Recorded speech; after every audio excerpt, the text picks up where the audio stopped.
you know, human beings are creative beings, and I think we respond to the handmade in a way we just don't with mass-produced pieces.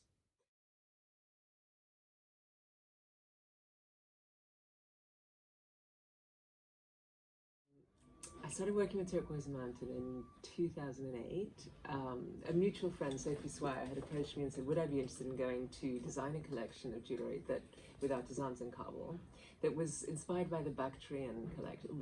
The treasures from the Bactrian that had been in the Kabul Museum had been touring the world at that point. When the opportunity came, I just said yes within, you know, before she'd even finished her sentence. I was so excited to go. So it was a kind of, it was a very, very exciting opportunity. So yeah, that was 2008.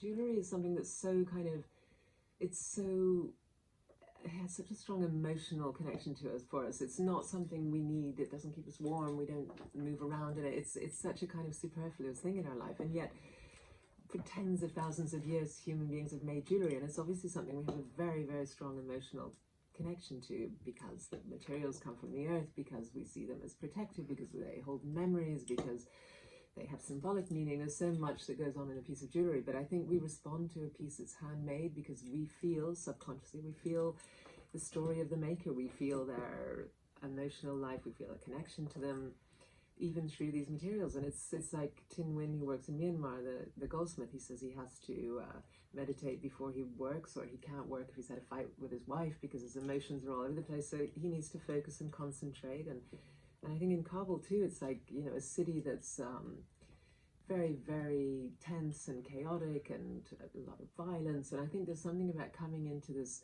beautiful school where the walls, the paints, the carved wood, everything there is so beautiful, and you feel the students kind of, there's a sense of being surrounded, almost protected by this beauty that's it changes the way you behave. You feel kind of more careful, more respectful. And I think the making of something beautiful has a really important role, especially now. But it's something that's an act of optimism, of hope. It's creating something that will outlive you. It's creating something beautiful in the world. It's a statement, and you've made it. So there's such a sense of achievement and pride and joy in creating something.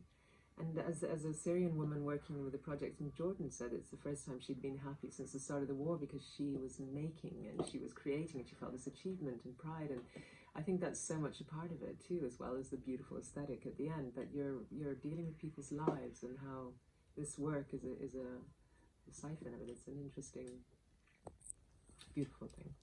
Working with Turquoise Mountain has been such an, I mean, I have enjoyed every moment of working with the artisans, and I so believe in the mission and what Turquoise Mountain is trying to do, that the world needs creativity, it needs sustainable jobs, it needs opportunity, it needs hope, and that's what through the making and craft and artisanship and jewellery in particular is able to provide. And I think that's just so vital in its tiny way. It's so important.